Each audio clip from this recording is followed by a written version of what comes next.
कौन ऐसा एमएलए होगा, कौन ऐसा लीडर होगा, कौन ऐसा मिनिस्टर होगा जो मेरी कौम के ऊपर रोए जुल्मत के चार्ज की तर्जुमानी करेगा। लानत है ऐसी क़ियादत के ऊपर, कौम के नाम पे टिकट लेते, कौम के नाम पे वोट लेते, मगर जब कौम के मसाइल आते तो दलाल बन जाते हैं, जबान को ताला लगा लेते हैं। लानत रहते हैं।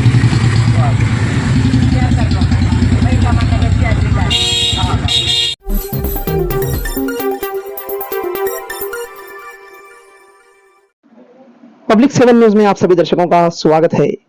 जिला बिदर से लोकसभा इलेक्शन कॉन्टेस्ट कर रहे आजाद उम्मीदवार वसीमुद्दीन किरमानी, जिन्होंने चंदे के पैसों से नॉमिनेशन फाइल किया, अब एक नए और गरीब तरीके का प्रचार करते शहर बिदर की गलियों में जनता से वोटों की फरियाद करते और जिला बिदर की तरक्की की बात करते नजर आ रहे हैं। वसीमुद्दीन किरमानी अकेले तनहा अपने प्रचार में दिखाई दिए। वो बिदर के हर एक वार्ड में कड़ी धूप में अपने घर से पैदल निकलकर अपना प्रचार खुद तनहा कर रहे हैं और उम्मीद लगाए हैं बिदर की जनता से कि इन्हें लोकसभा चुनाव में कामयाबी मिलेगी। क्या एक करिश्मा वसीम किरमानी के साथ होगा या फिर ये प्रचार बेकार जाएगा? जानने के लिए जुड़े रहे पब्लिक 7 न्यूज के साथ और जाने पूरे इलेक्शन की अपडेट वक्त पर। वार्ड नंबर 1 की जनता से मैं वसीमुद्दीन किरमानी आप सभी को मेरा प्यार भरा नमस्कार व सलाम। रियासत कर्नाटक के अंदर बिलखुसूस मद्देनज़र भारत में पार्लिमानी इंतखाबात चल रहे हैं। मैं वसीमुद्दीन किरमानी इस इंतखाबात में इंडिपेंडेंट अपना नॉमिनेशन डाला हूँ। मेरा इम्तियाजी निशान साइकिल में हवा भरते सो पंप है और मेरा सीरियल नंबर 17 है। 2 मशीन रहेंगे ईवीएम, दूसरी मशीन में पहला नंबर मेरा है। मैं तमाम बिरादरान वतन से और बिलखुसूस इधर पार्लियामेंट कॉन्स्टिट्यूंसी की जनता से, ये वार्ड नंबर 1 की जनता से इस बात की गुजारिश करता हूँ कि आप गौर से सुनिए कि मेरा इस इंतखाबात में हिस्सा लेने का मकसद क्या है, मैं इस इंतखाबात में क्यों हिस्सा लिया हूँ, आपको ये जानना बहुत जरूरी है। कौन ऐसा एमएलए होगा, कौन ऐसा लीडर होगा, कौन ऐसा मिनिस्टर होगा जो मेरी कौम के ऊपर रोए जुल्मत के चार्ज की तर्जुमानी करेगा।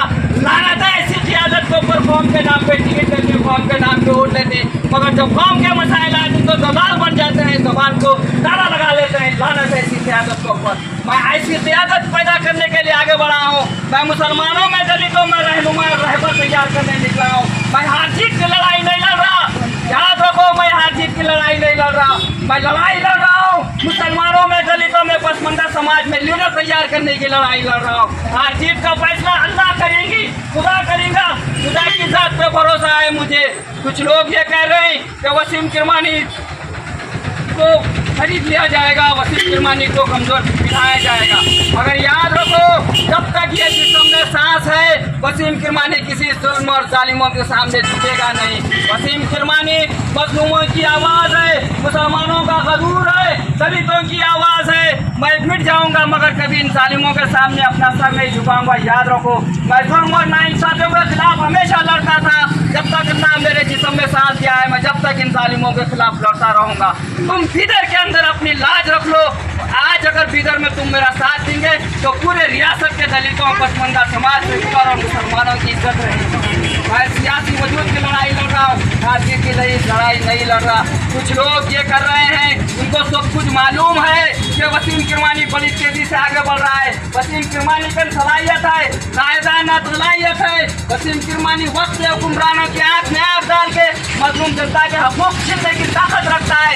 ये जानते हैं मुझको रोकने की बड़ी साजिश कर रहे हैं। अगर इंतखाबात जीतना है तो ब्रेन पावर और जबान का पावर होना चाहिए। अल्लाह ने ये 2 पावर भरपूर मुझे अता किया है और मेरी कौम को भी वो अल्लाह ने बहुत कुछ नवाजा है। मुझे उम्मीद है मेरी कौम मुझे निराश नहीं करेगी, एक कायद तैयार करके छोड़ेगी। शुक्रिया, खुदा हाफिज़।